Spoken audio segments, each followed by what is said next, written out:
Hertzloff, and I'm a member of the senior leadership team here at St. Luke's. I'm the Vice President and Executive Director of Network Development, Marketing, and Community Affairs. And I'm also the executive team sponsor for the Spirit of Women program. And it's a pleasure to welcome you tonight to our Conversations for Women. This is the time of year for Spirit of Women members when we would host our annual All Decked Out event. And of course, this year that wasn't possible. But we said we can't let the pre-holiday season go without connecting with our Spirit members. So we've drafted and developed tonight's Conversations for Women, and we are thrilled that you are here with us. Now, let me say this. I understand that we had some glitches along the way getting our WebEx set up and for some of you to be able to register. And I'm going to apologize for that and tell you that we're continuing to get better with this virtual meeting format. We've made great progress since February, March, and April. And I know we'll continue to get even better at this. But if you think about this year and what COVID-19 has brought to us here in the St. Louis community and really to our nation and to our world, learning to navigate glitches and finding new ways of doing things are all just part of the day now. And I think we've all become much better at dealing with this challenge and uncertainty, whether it's WebEx or whether it's issues in our health. So as you may know, the goal of St. Luke's Spirit of Women is to provide women and their families with information, resources, empowerment, and encouragement to take action for their health and the health of their families. And St. Luke's is proud to have been a part of the Spirit of Women network now for many years, and to be the only hospital in our region to be a Spirit of Women member. Tonight's event was created to help you and keep your family healthy, safe, and resilient during the holiday season and well beyond. I'll introduce our expert panel in just a moment, and after tonight's program, we'll feature some reminders on screenings and healthcare services here at St. Luke's that all of us encourage you to take advantage of in the year ahead. So please watch for slides at the end of tonight's program. And I understand that some of the slides were running also as you joined on to tonight's WebEx. I want to thank our sponsor, Macy's, specifically the Chesterfield store, for its generous support in providing two lovely gift baskets that we will award via prize drawing tonight. And I wish I had known we were going to have these fantastic gifts before I went out and ordered some makeup earlier this week, but now one of you will be the lucky recipient of that basket, and you could always send one of the lovely gift items my way to add to my collection. But anyway, we have two lovely gifts courtesy of Macy's, and Macy's is a long-term retail partner in our Spirit of Women program. And the lucky winners will stop by the Chesterfield Macy's cosmetic counter between November 6th and November 14th to receive their gifts, and then all Spirit of Women members can stop by the Macy's Chesterfield cosmetics area to show their Spirit of Women key fob or mention that they are a Spirit of Women member to receive a special gift that has been set aside just for our Spirit of Women members. And also, since we're approaching the holiday season, we have some other ideas for you. We are offering all Spirit of Women members and attendees tonight a 10% discount on a massage therapy gift certificate through the massage therapy experts here at St. Luke's. Massage is a fantastic gift for yourself, your loved ones, your neighbors, and friends. And our massage techniques include, but are not limited to, Swedish massage, sports massage, deep tissue techniques, and reflexology. You can purchase these gift certificates on our website and just visit the St. Luke's website and massage therapy link, and someone will contact you within 2 to 3 business days to confirm your purchase and provide you with that certificate. So now on to the business of tonight, because you're not here to listen to me. We have with us 2 physicians and one of our therapists to provide you with a lot of information that will help you today and in the weeks and months ahead. Our first speaker on the panel tonight is Dr. Pearl Phillip. And Dr. Phillip is an infectious disease specialist and medical specialist of St. Luke's. Her credentials are extremely impressive. I'll share a few of them with you now, and I have to read them to get them all right. Dr. Phillip earned her medical degree at Tulane University School of Medicine in New Orleans, Louisiana. She completed her internal medicine residency at Christiana Care Health Systems in Newark, Delaware, and her infectious disease fellowship at Temple University Hospital in Philadelphia, Pennsylvania. She is board certified in both internal medicine and infectious disease. While she has a special interest in HIV/AIDS, she has been an integral part of our COVID-19 response over the past several months. Tonight, Dr. Phillip will provide us with guidance on keeping your family safe and healthy during the cold and flu season, as well as answer your questions about COVID-19. So if you want to ask Dr. Phillip a question, we're going to ask that you type that into the chat box and send it our way. And then at the conclusion of tonight's program, we'll answer those questions that have been submitted. So without further ado, please welcome Dr. Pearl Phillip to the podium.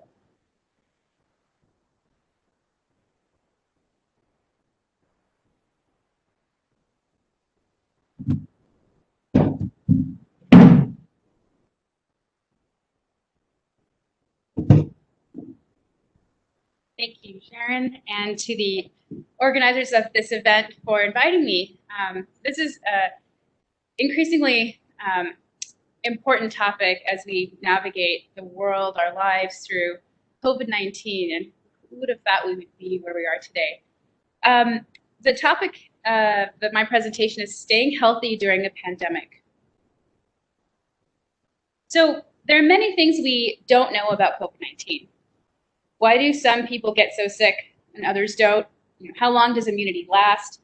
Can a vaccine put COVID-19 in our past? When will this current wave peak? But there are things that we do know. We know how this virus is transmitted. We know that transmission most often occurs between people who gather indoors in close quarters to talk or laugh or sing without wearing masks. Does that sound like the holidays? It certainly does. The other thing we know is that you can't eat with a mask on. So really, unfortunately, the holidays is a recipe for increased COVID-19 transmission. Staying home this holiday season will help slow down the spread of this pandemic. And in this talk, we're going to explore what that could look like. So first of all, do we have any evidence that public gatherings during the holidays lead to increased transmission? I'll direct your attention to this slide here, in which we show incidents of cases of COVID-19 in children right after Memorial Day, and you can see that here. And then we have July 4th over here, and you see that about 7 days after each of these holidays, there is a steep rise in the number of infections. Here I want to hone in on an event at a summer camp. There were about 600 or so, 597 attendees during a 7-day summer camp in Georgia. Masks were not required.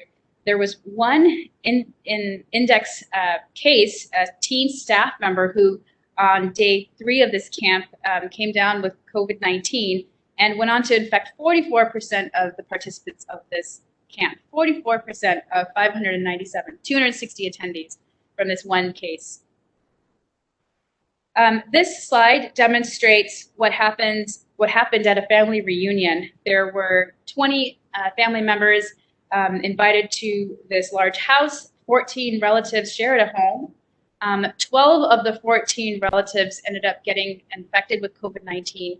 However, there were 6 who did not, and these 6 were individuals who masked, who did not enter the home, who remained separate but still participated, I imagine, in outside activities and gatherings. So the point here is the high attack rate and that there were participants who did not get infected and still were present. This graph here, the main takeaway I want to show you here is drawing your attention to the first rise of infections in April. We know that many of these cases occurred in New York City, and you can see here 30,000 cases. And after their lockdown measures, the number of cases went down to about 20,000, and you can see here that it never got below that, unfortunately. Into June and into the summer months, we had a steep rise of infections in the United States. Now I want to draw your attention to what happened in Europe. Around similar time, March, April, peak rise in infections, and they locked down, and they truly locked down. You can see here they decreased the number of their infections down to 10,000, and it remains low until it started to rise in August. So this takes me to my next slide, is why the difference? What I want you to take away from this slide is how the extent to which we as Americans were or were not able to lock down.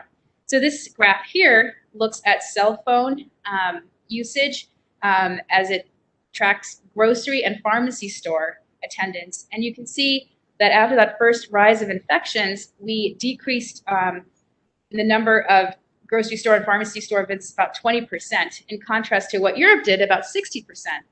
And despite the large number of infections that ensued in the later summer months, our visitations to grocery stores and pharmacy stores in this case never actually went anywhere below 20%. It just continued to rise, and you can see here that there's not a lot of change despite the alarming numbers.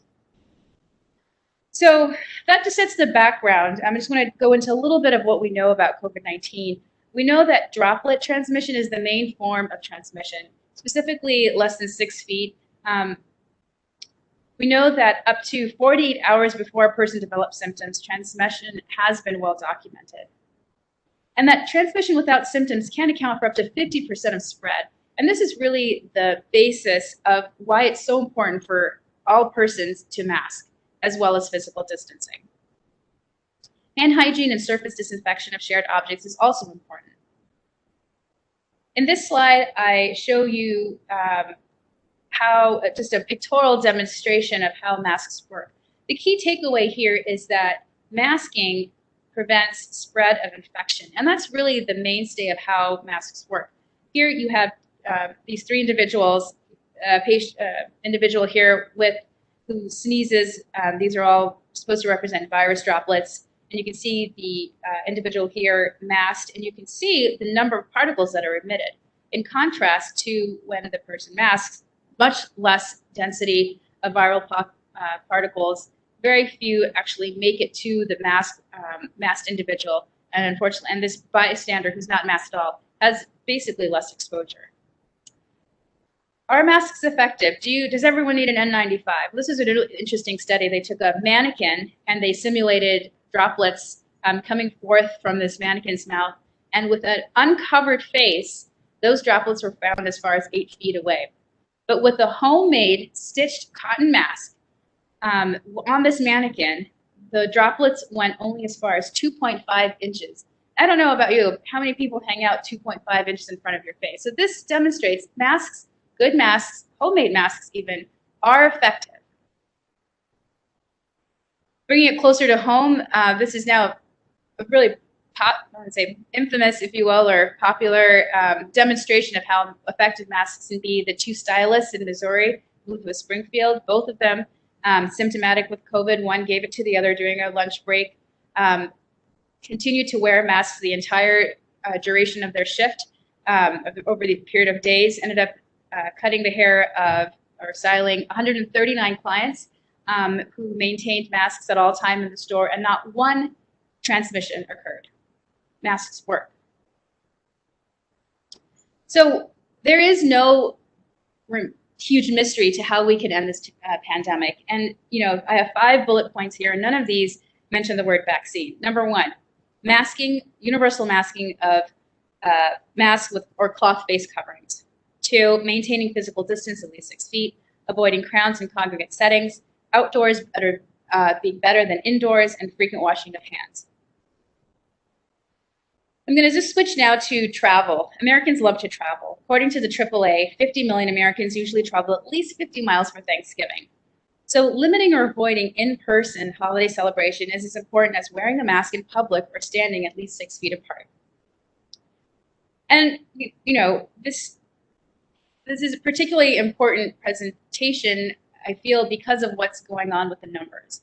Coronavirus is surging, and this is just a look at our hospital here. At the height of our pandemic in April, we have since then had about a 44% rise just in the number of hospitalized cases in our hospital alone. When we look at projections versus actual numbers, this is put out by the Pandemic Task Force, and here we are in this actual projected line here. You can see, if you compare it to what things looked like in April, there is no peak to these lines here. And this is concerning, and this should also inform our behavior.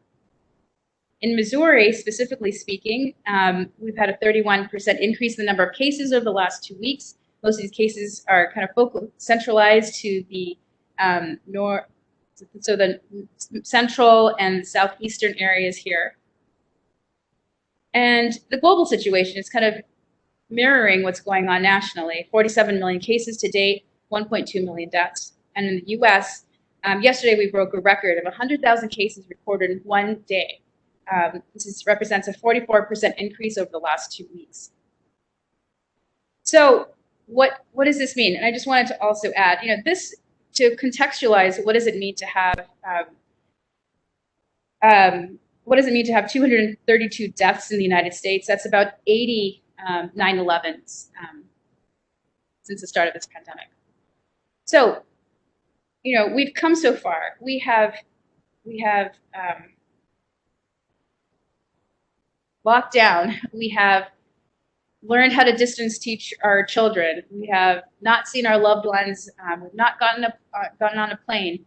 We have worked from home, and we've given up so much to now with the pandemic coming, with COVID anger, with COVID fatigue. There is a temptation to let loose, but this is something that we can't do.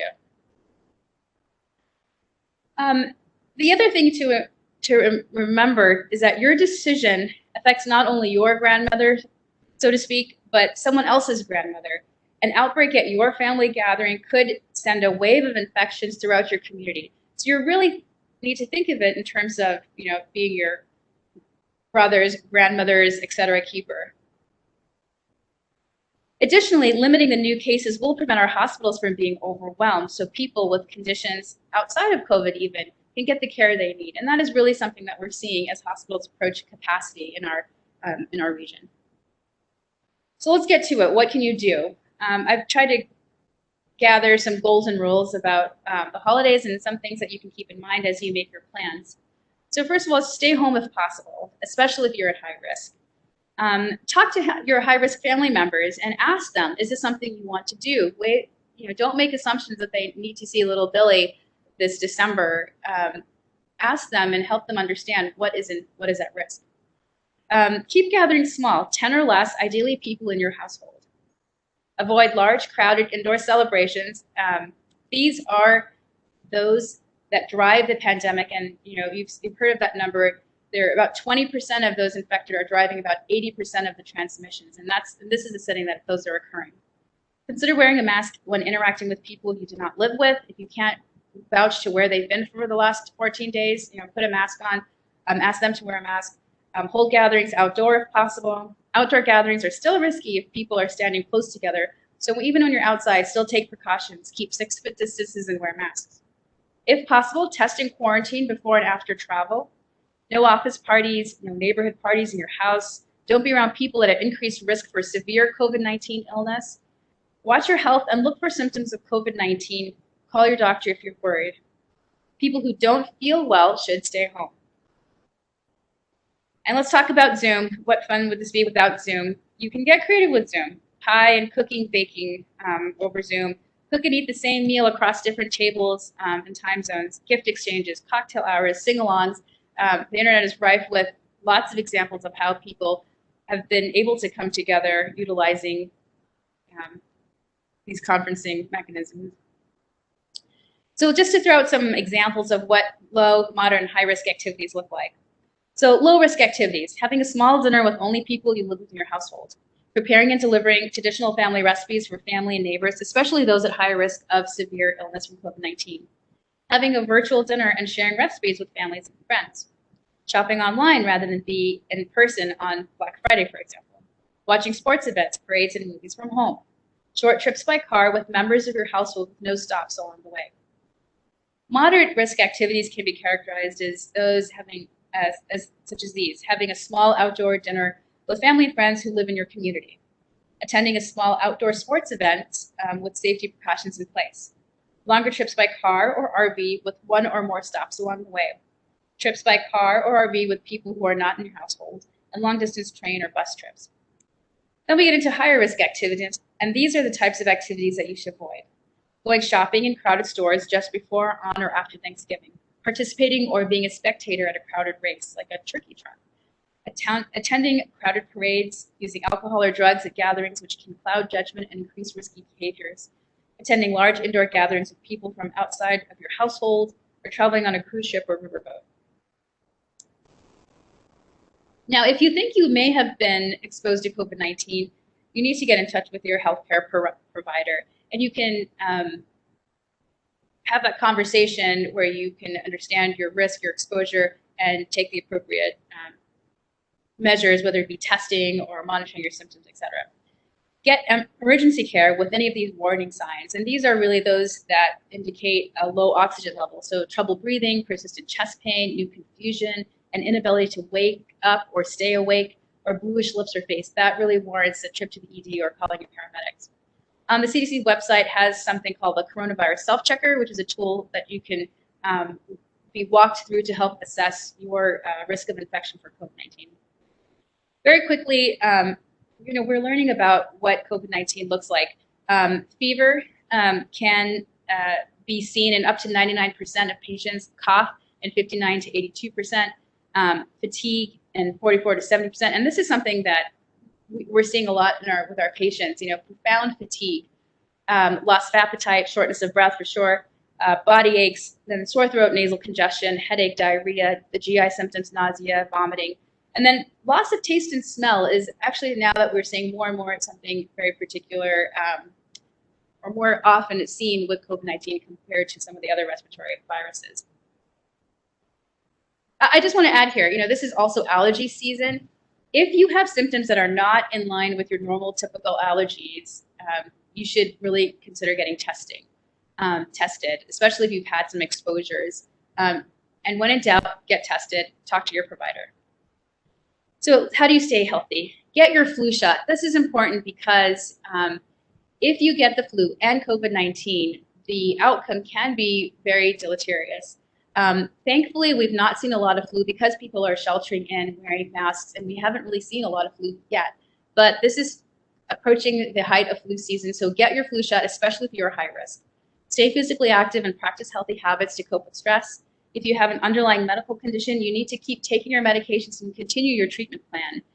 And if you are having any kind of medical issue or you need emergency care, you need to get that care. Don't stay at home. There's something called excess deaths. People are dying at record numbers at home for otherwise treatable, preventable conditions. Quickly, if you're traveling by plane, you want to sit down and wipe down your hand rest and your tray. Consider not eating or drinking if you can avoid it. Air travel really involves greatest risk when you're standing in line in security or when you're touching those surfaces, where you put your luggage, etc. The risk is not so much on the plane where air filtration happens at a high level. However, if you have your neighbor who's unmasked and sneezing, that's going to be a problem. I would ask them to mask or try to if it's possible, remove yourself from that individual at least 2 seats away. During car travel, you want to try to minimize stops along the way for gas, food, or bathroom breaks. For hotels, you can call ahead to get some information about how that room is being cleaned and what kind of ventilation procedures, screening they're taking for their employees. Wipe down surfaces when you get there and always wear a mask. When you return from travel, if you get infected while traveling, remember you can spread the virus to loved ones even when you return, even if you don't have symptoms. So, again, don't make any assumptions if your travel involves some high-risk activity. And consider quarantine for 14 days. If after you return, you have some high-risk individuals at home, you should consider quarantine for 14 days. College students, figure out what they do in college, what is their behavior, ask if they're getting tested. Some colleges have weekly testing, so see when their recent test was.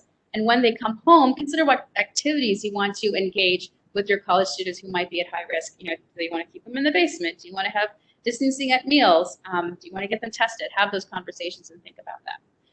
A few comments. A test may be a false negative. You may not have enough viral load when you do get tested. So a negative test is not an assurance of no COVID. If you continue to develop symptoms, you might need to get retested. And also, once you have a true negative test, exposure risk continues, so you need to continue wearing a mask and physically distancing. There's a lot on sporting events. I'm just going to direct your attention to the CDC's website. There's a lot of examples and a lot of materials that you can learn from. For people who say when the vaccine comes, it's going to be over, it's going to be better. This was a poll that you may have heard of. 50% of Americans will get vaccine if available. That leaves 50% who will not. Our vaccination rates for the flu, a tried and true and tested vaccine, is about 50%. So this brings me to my next point, which is a quote from the New York Times editorial. That, and I'll just go ahead and read it. If the past 9 months have made anything clear, it's that nobody is coming to save us. That's scary and enraging, but it's also liberating because we're learning how to save ourselves. And so, yes, we can hope for a return to normal. It'll probably not be this year. It will not be this year. We can hope for it next year. Let's take care of ourselves and each other. Thank you.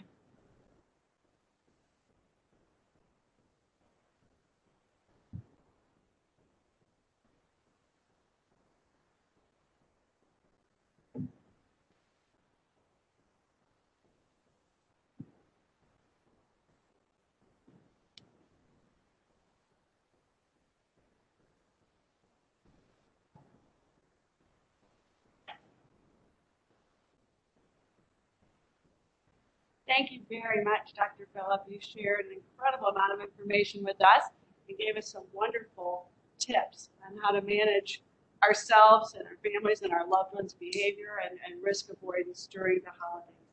And thank you. For more information on Dr. Phillip, just visit our website and our physician directory.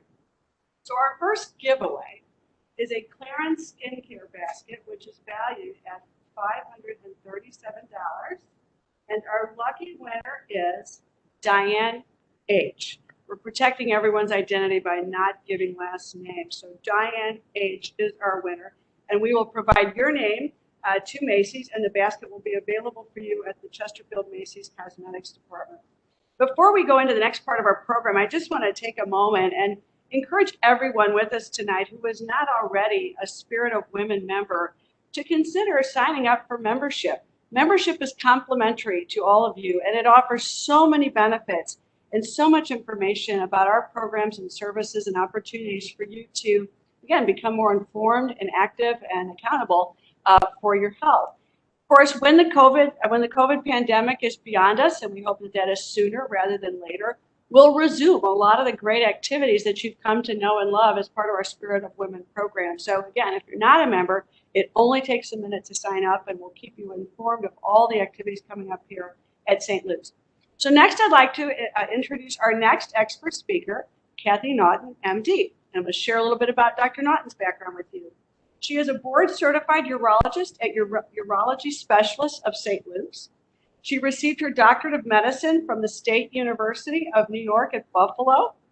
So she's used to cold weather, so what we have here is probably nothing compared to what you're used to, Dr. Naughton.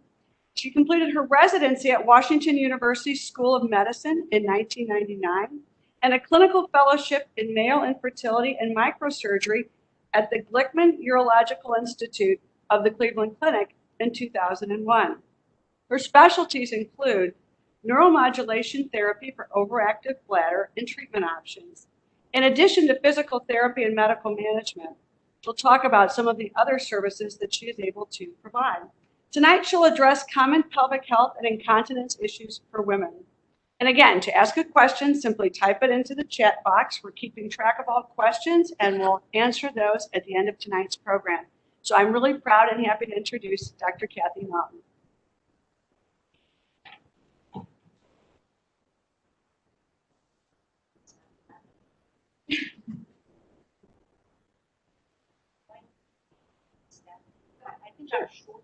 Sure, it's right.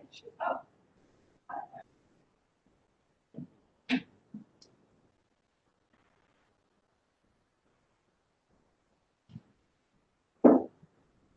Good evening. Thank you very much, Sharon, and thank you, the organization, for inviting me to speak about one of the topics that I have a special interest in. As Sharon mentioned, I'm a board-certified urologist. I treat many, all urology conditions, but one of my special interests is women's pelvic health. Being a woman, one of the few female urologists in St. Louis, I get a lot of female patients who come to me with the problem of leakage. So today I want to focus on leakage and try to make clear some of the differences and confusions about what type of leakage and what kind of treatments are available. The great news is this is not a condition that is normal with age, and this is not a condition that you need to live with. It's a quality of life condition that can be treated. So I encourage anyone who's interested in learning about these options to make an appointment, or at least this talk will give you some ideas.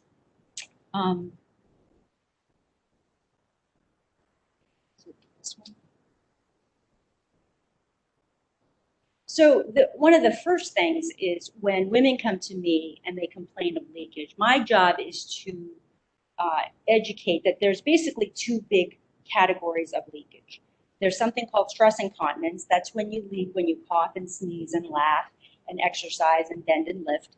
And then over here, another type of leakage is called overactive bladder. So you can leak with urgency, frequency, with or without leakage, and getting up at night frequently. Those are symptoms of something called overactive bladder. And the reason to differentiate these two types is that some treatment therapies are good for both, but others are very specific for one or the other.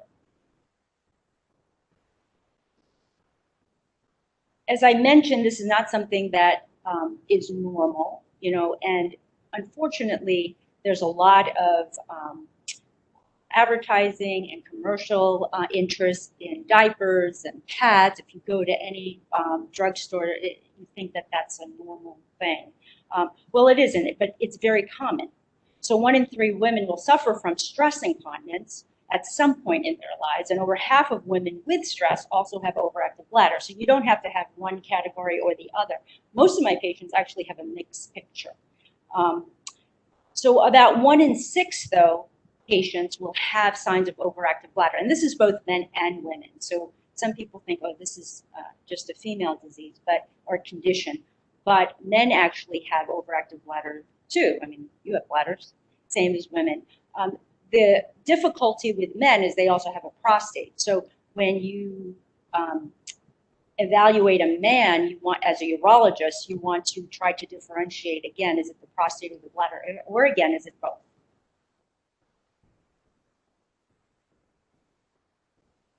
So before I go over some of the treatment options, one of the things I want to stress is that some of these symptoms, especially the irritative symptoms of urgency, frequency, getting up at night, these irritative symptoms can be a sign of other pathology. So things in the bladder that can irritate the bladder can cause these symptoms, such as bladder cancer, bladder stone. So it's important to seek help and evaluation, even though you think you can live with leakage. That's a very important point. When I evaluate and talk about the condition, the first thing I have to do as a urologist is to make sure there's nothing bad. So we do, urine tests, urine culture. We want to make sure some of the other things that we can rule out to make sure that it's not another medical condition.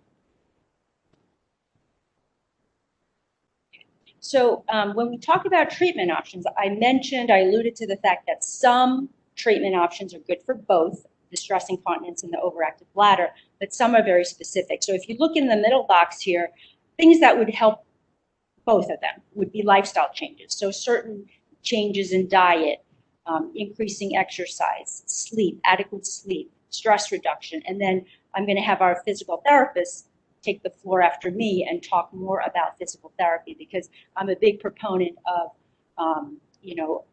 anything you can do that's lifestyle changes, or we call this behavior modification, rather than any kind of treatment with medication or procedure, because anything can have side effects, including medication. And then I want to talk briefly about stress incontinence. Some of the therapies specific to that is going to be surgery.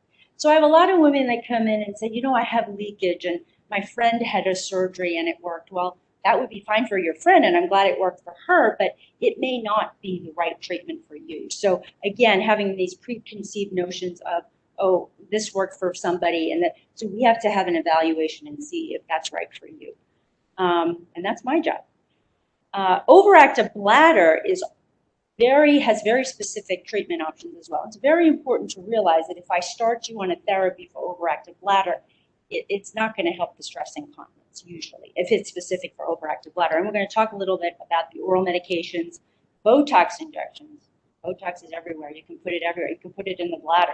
We'll talk about that. Neuromodulation that's we alluded to, and then PTNS, which is a therapy I'll talk about too.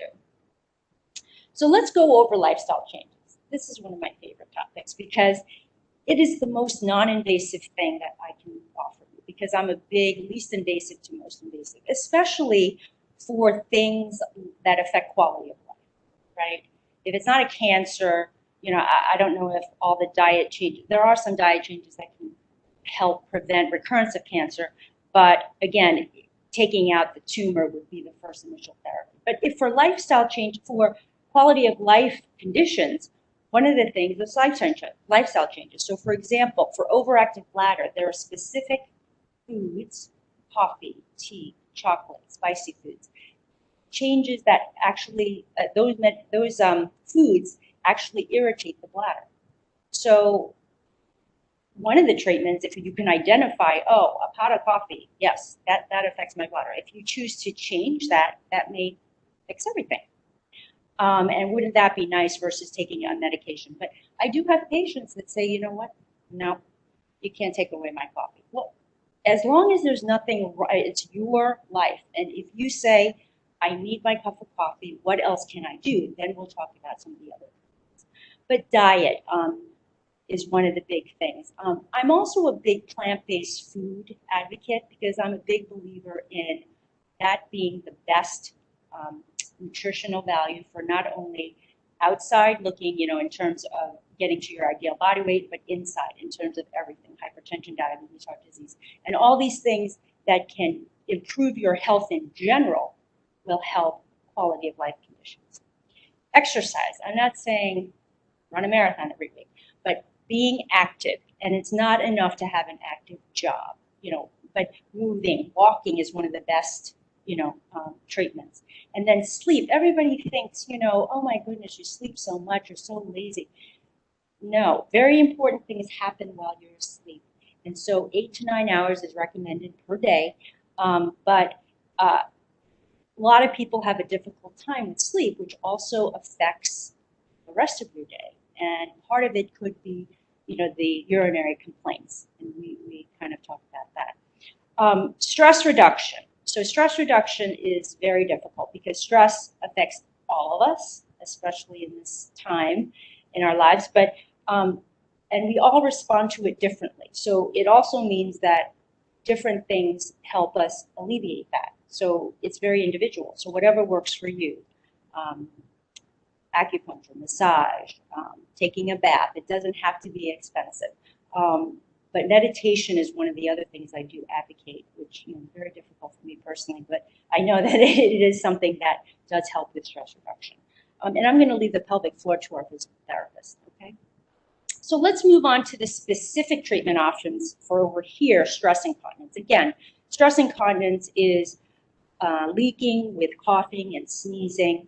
And I always start with, you know, the non-invasive things, the weight loss that includes those lifestyle changes that I talked about. If you change your diet, you'll go to your natural body weight. But again, the mechanism is that you have increased abdominal mass or pressure. When you do these stress maneuvers, you will leak urine, okay? Because the pressure in the bladder, it'll be too much than you can hold. So if physical therapy doesn't work, or that's not something that is an option for you, then we can talk about surgery. The surgery for stress incontinence now is 10-minute outpatient procedure.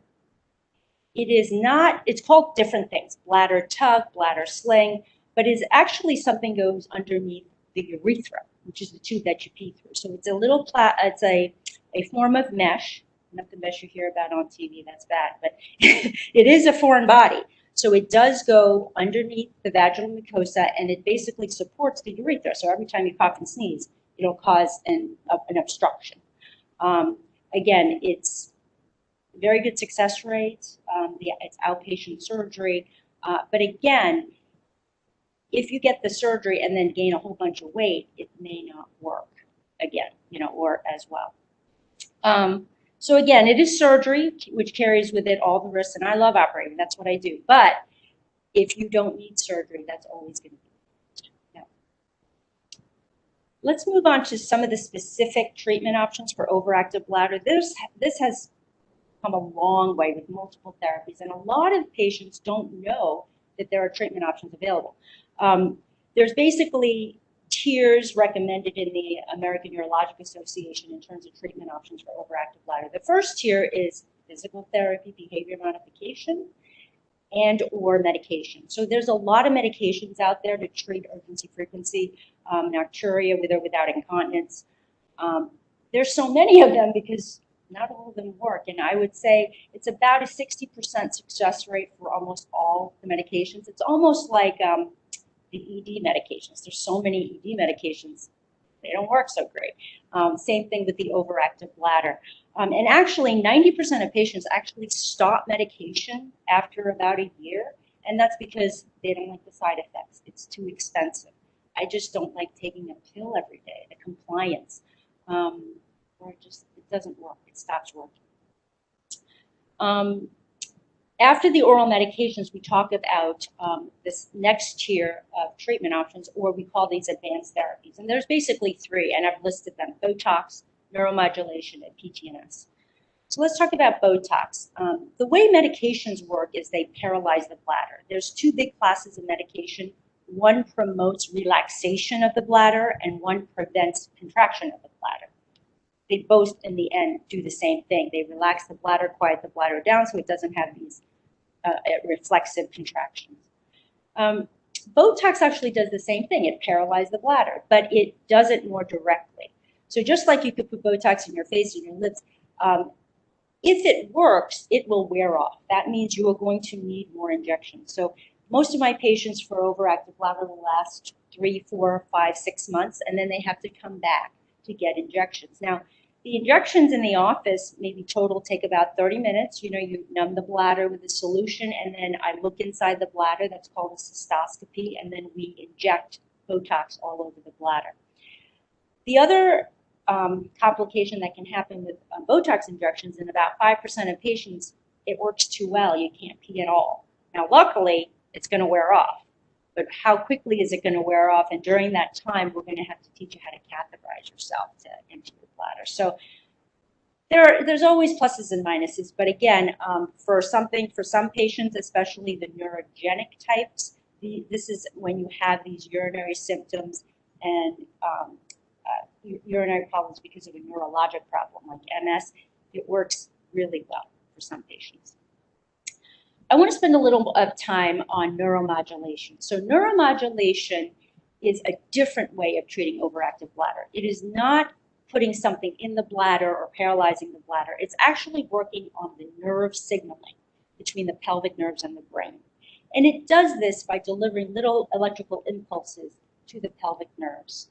So sort of like TENS therapy, but more directly. And the great thing about neuromodulation is you get to test it. There's a trial period where you test the device or test the treatment before you actually buy the implant or get the implant. So I like to describe it like a bladder pacemaker. You know, you have pacemakers for the heart. We actually have it for the bladder. It goes back here. And the test involves having you come in. I put temporary pacing wires. So I do this with local anesthetic, and I put them by your tailbone, nowhere by your spinal cord or anything like this. But we're trying to get to the pelvic nerves that modulate signaling from the pelvis to the brain. And then you wear this tape to the body for 3 to 5 days, and you're going to know immediately, oh, wow, this works or this doesn't work. And if you experience a greater than 50% improvement in the urinary symptoms of urgency frequency getting up at night, you're a candidate for the device.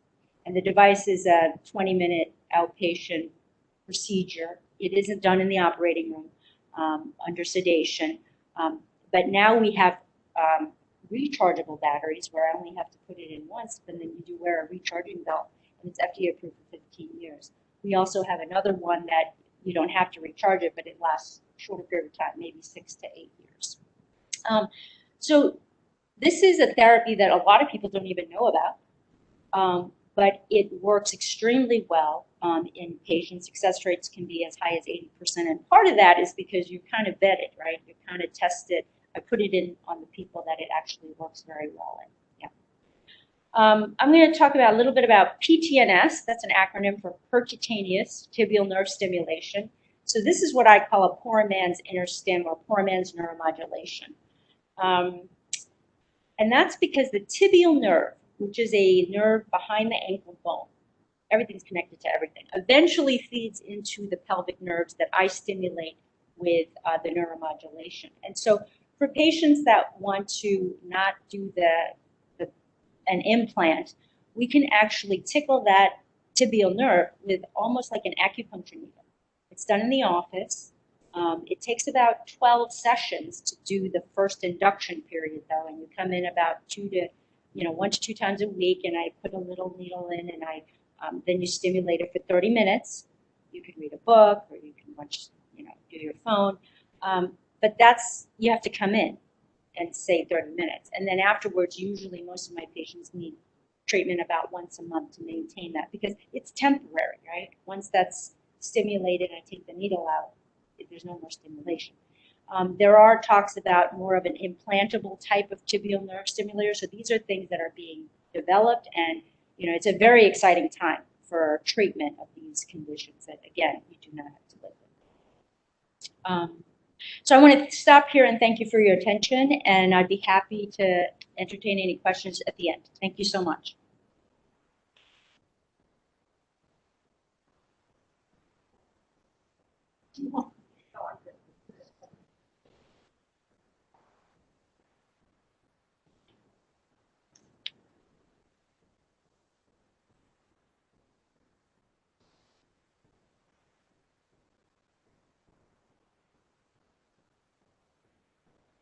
Thank you so much, Dr. Naughton. You have taken a topic that is often one very uncomfortable for people to talk about, and have made us much more comfortable in our understanding, and also reassured us that for people who are dealing with overactive bladder and stress incontinence, that there are so many treatment options available, and that many of them are just done right there in your office. So thank you again. Now I want to introduce our final speaker of this evening, Angie Sellers. Angie is a member of our staff here at St. Luke's as well. She graduated from Maryville University with her master's in physical therapy, and she's worked with pelvic health patients for the last 10 years, receiving her certification of achievement in pelvic health and postpartum physical therapy. Angie's with us tonight to discuss common pelvic health issues and also those that are appropriate for physical therapy, and how you or your physician can secure your referral for treatment.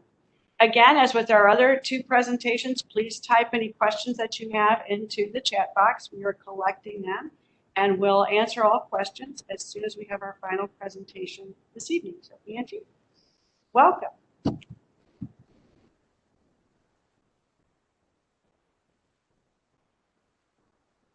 Thank you for having me, and I just thank you for having this forum that we can discuss topics that are important to women.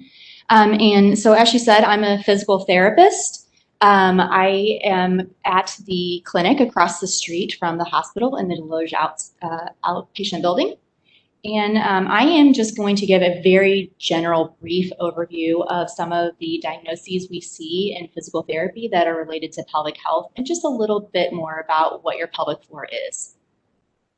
So pelvic health therapy is a subset of physical therapy, and it focuses on treatment disorders related to the pelvic floor muscle group. Your pelvic floor muscles are the muscles that are between your pubic bone, which is in the front of your pelvis, and your tailbone, which is at the bottom of your spine. They support your pelvic organs. They assist in bladder and bowel control, and also contribute to sexual function. So in physical therapy, some examples of diagnoses that we see for the pelvic floor are urinary incontinence, overactive bladder. We see patients for fecal incontinence. We see patients with pelvic organ prolapses. Sometimes patients have pelvic pain or vaginal pain that we treat. And then we also see patients for constipation problems that are related to the pelvic floor. As Dr. Naughton said, lots of people feel like incontinence is a normal part of aging, but in fact, it is not a normal part of aging. It's common, but not normal. And so I shared with you a few statistics from the National Health and Nutrition Examination Survey. They showed 17.1% of females 20 years and older have moderate to severe urinary incontinence. And then another study showed that worldwide, the prevalence of urinary incontinence increases with age to 30 to 40% of older women who report urinary incontinence. So as you can see, there are quite a few of us that experience this at some time in our life. And there are treatment options and there are ways that we can combat this. You shouldn't have to live with it. So what does physical therapy for pelvic floor involve? So we have the patient come in and we do an evaluation. We have several certified physical therapists for pelvic health. And the evaluation consists of a detailed history. So we'll talk about a lot of the stuff that Dr. Naughton talked to you about. So we'll talk about your exercise. We'll talk about maybe some of those lifestyle habits that you may have that need to be changed. We will do a past medical history review. And then we do examinations. So we will examine your posture, we'll examine your muscle strength, and then we'll do an in-depth evaluation of your pelvic floor muscles. Once we do that evaluation, we come up with an individual treatment plan. So your treatment plan is going to vary based on what we find in the evaluation. So it might include us doing some of those lifestyle changes like Dr. Naughton talked about. It might involve doing exercise. So you've all heard of Kegels or Kegels. And so that is sometimes part of your treatment plan. But we also do strengthening of things like your abdominals, your hip muscles, in order to have a good foundation for that pelvic floor. Some other things that we may do based on the diagnosis is stretching. So there's a variety of things that can be done depending on what condition you have. So just to give a little bit more information about our clinic, in our clinic about every year we treat about 250 men and women for pelvic floor dysfunctions. And the great thing about physical therapy is it's a conservative treatment. There's really no side effects, and it actually is very beneficial and actually has shown to give you really great results. Most of our patients, if they don't have full recovery, they significantly improve.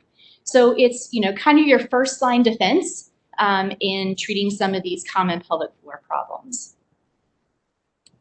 So we have physical therapy for pelvic health at 2 of our locations now.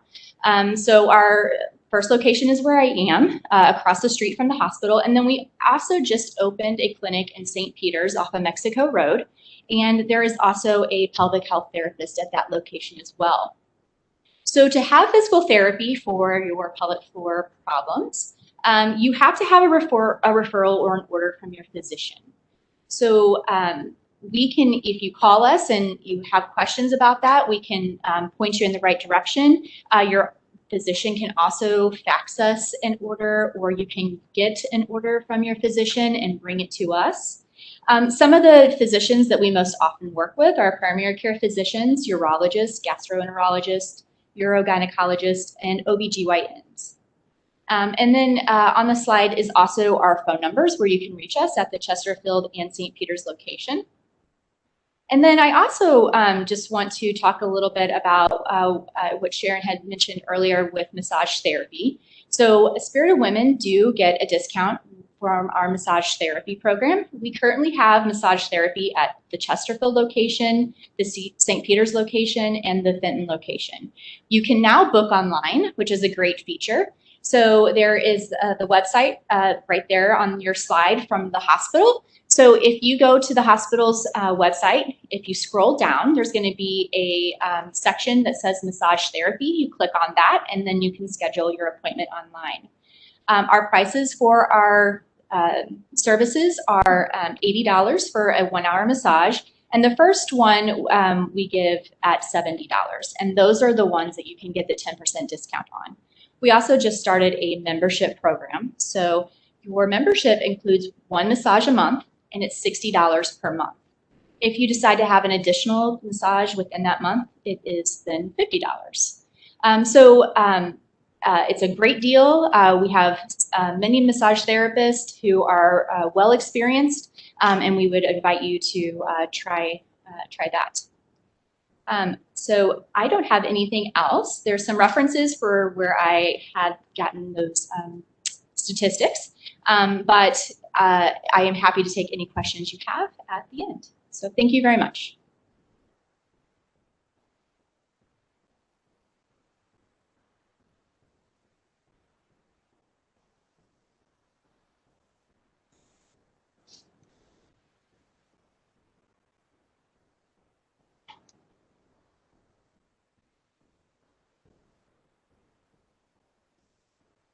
So I'll confess, I was in a panic sitting in my seat thinking, what in the world did I do with my glasses? So I have a second pair, and I got up here and I've left them here. So this has now become a habit. I'm leaving my glasses wherever I happen to be. Thank you, Angie, so much, because I think you pointed out to everyone with us tonight the wide array of services that St. Luke's offers to help with pelvic health through our therapy programs, but also just how easy it is to receive these services and how many options we have for you in terms of locations, hours, etc. So now we get to the point in our program where we're going to answer the questions that have come in, and I have them all here. So we will start with our first question. This one is for technical issue. We're just taking a little break here while we get set up. Got it.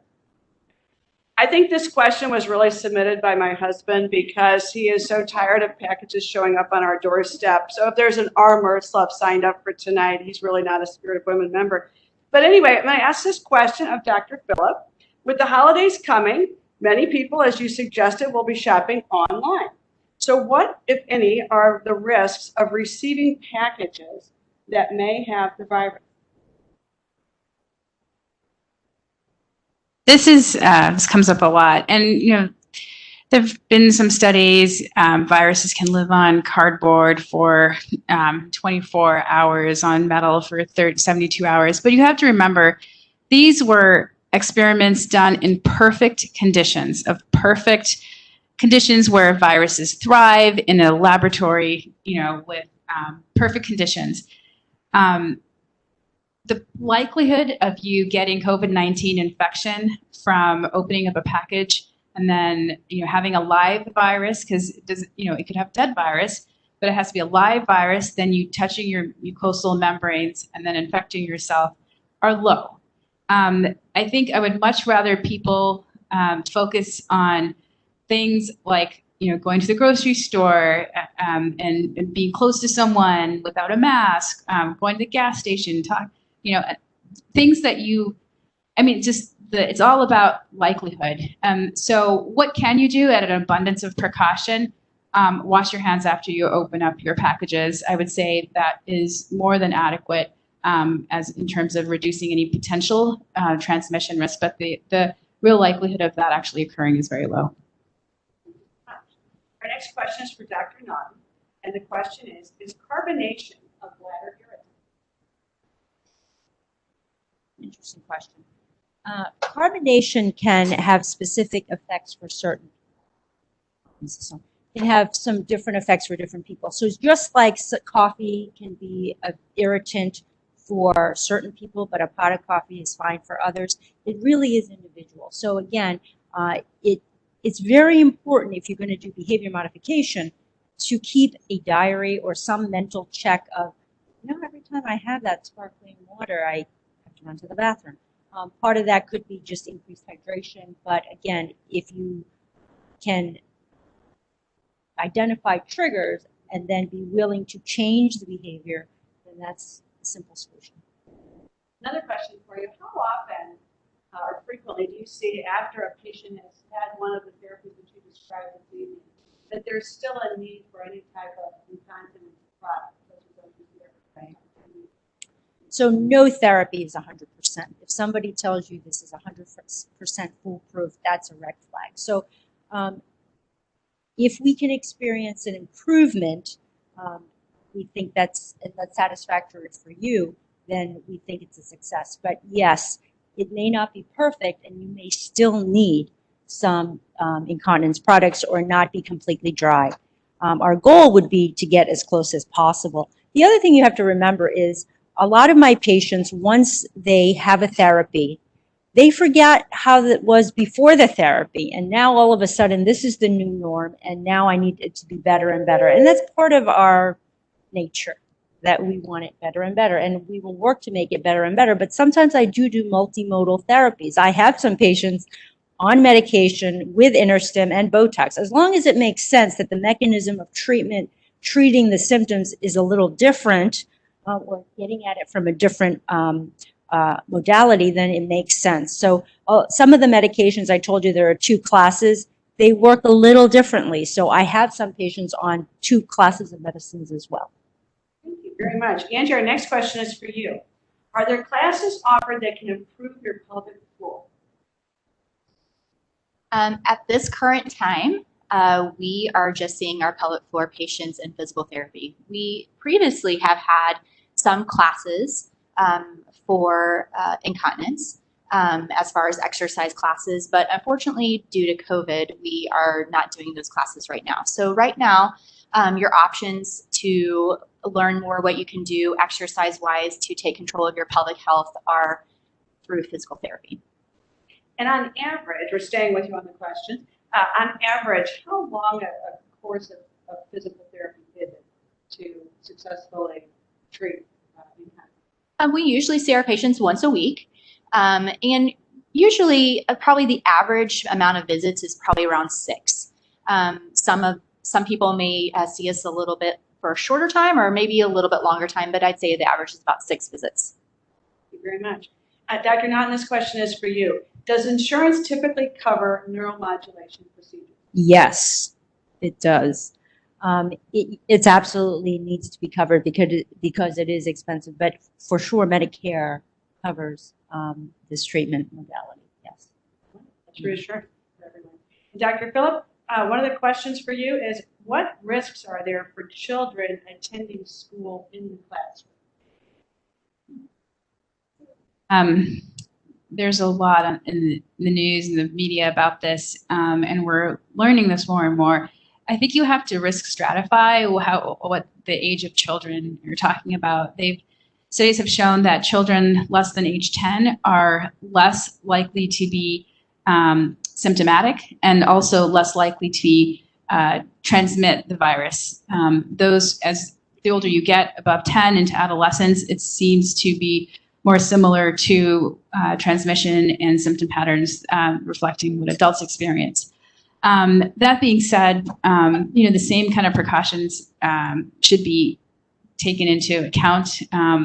Symptomatic screening of kids when they come into school, distancing within the classroom as able, maintaining, minimizing the interaction of, whole schools doing recess together or, classrooms interacting with each other so you can contain potential spread. I mean, there are a lot of things that schools have been doing very creatively to help minimize that risk, like mobile apps, et cetera. But I think it really depends on the age of the child and what we know about how this disease manifests in them. I know it's pretty soon yet in terms of how much we know about long-term effects of COVID, but what are you and other physicians seeing from patients who have recovered from COVID in terms of lingering impact to their health?